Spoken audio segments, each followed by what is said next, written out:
The name of the title today of my share is going to be to conquering overwhelm through the power of choice.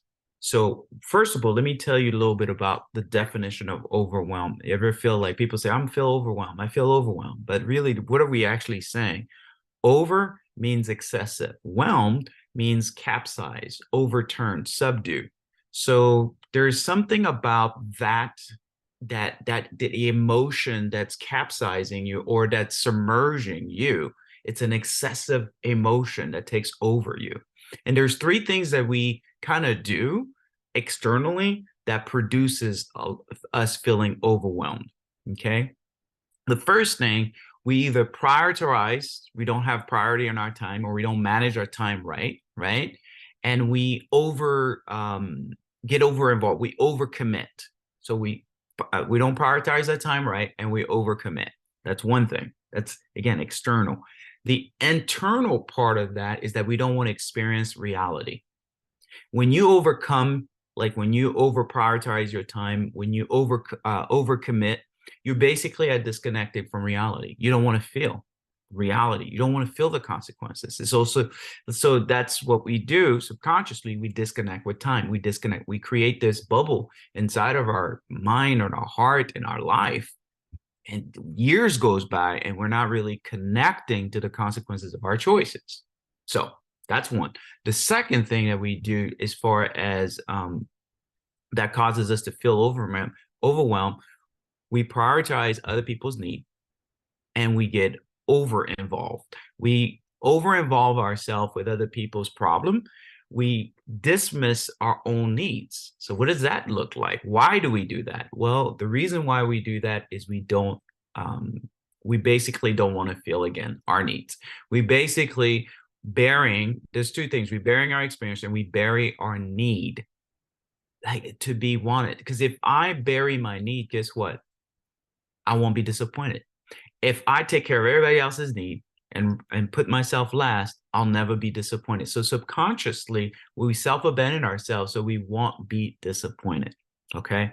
The third thing that we do as far as that triggers emotions of overwhelm or the choices that we make that makes us feel overwhelmed is perfectionist. We become a perfectionist and we do information overload. What does that mean? Well, when you're a perfectionist, your standard is going to be really, really high. You don't want to make a mistake. That's why we're a perfectionist, right? Then what we're going to do is we're going to accumulate a lot of knowledge, more and more and more knowledge. Because if I could have more knowledge, then I will avoid what? The feeling of inadequacy. There's a second thing. The cause of that is we don't want to feel inadequacy. We want to control the outcome. So if the more knowledge I have, the more I get to control the outcome, the less inadequate I feel, which is not true, right? But these are things that we do that those are choices that cause us to feel overwhelmed. I know I've experienced that. I definitely have experienced like trying to do too many things at the same time or not prioritize my time. I've definitely done that. I've done all the above. But the underlying thing that I just said was number one, we bury the feeling, the connection with reality.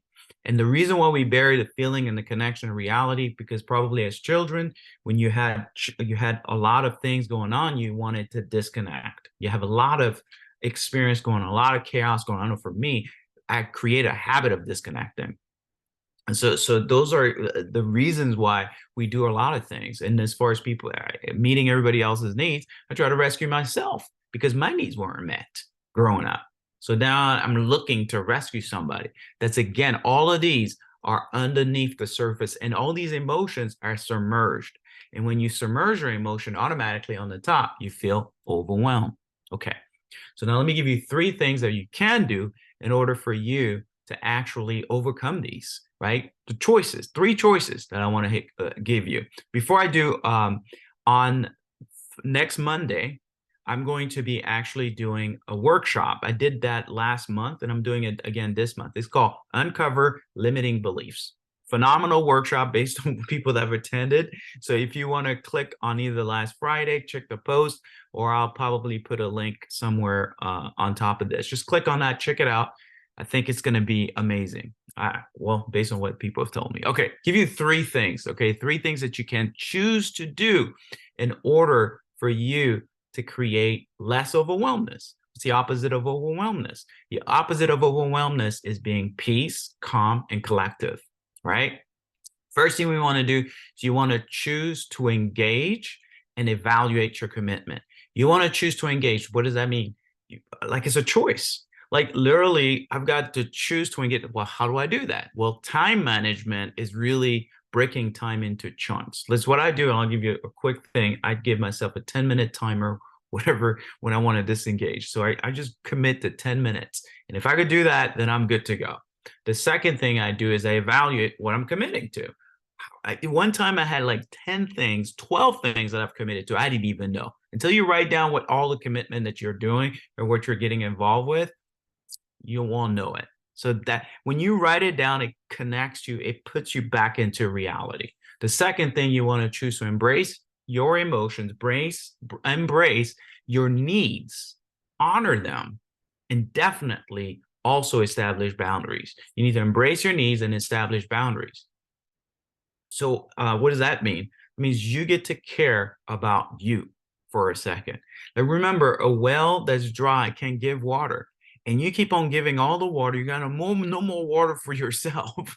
So you want to replenish before you give. Give from a full cup, not an empty one. Okay. The last thing, we need to choose to live in reality, to have realistic expectation and have experimental learning. What does that mean?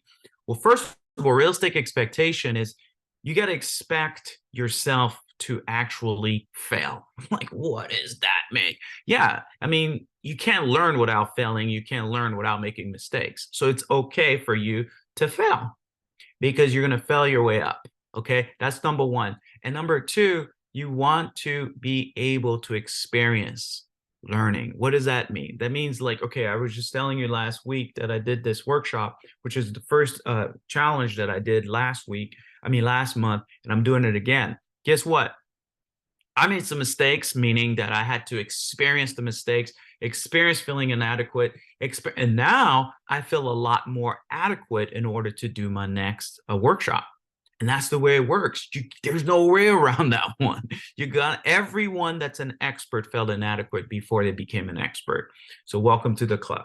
So hopefully that blessed you. Please do comment. I'm going to go ahead and wrap this thing up. Again, Uncover Limiting Beliefs is a workshop that I do. It's a 5-day workshop, and it's going to be starting on Monday, November 6th. So if you want to be a part of it, click on the link. I guess I'll put a link on the top here, and you just click on there and then read whatever you need to read, and then go ahead and join us if you want. Okay, thank you so much. Have a good one. Take care. Bye-bye.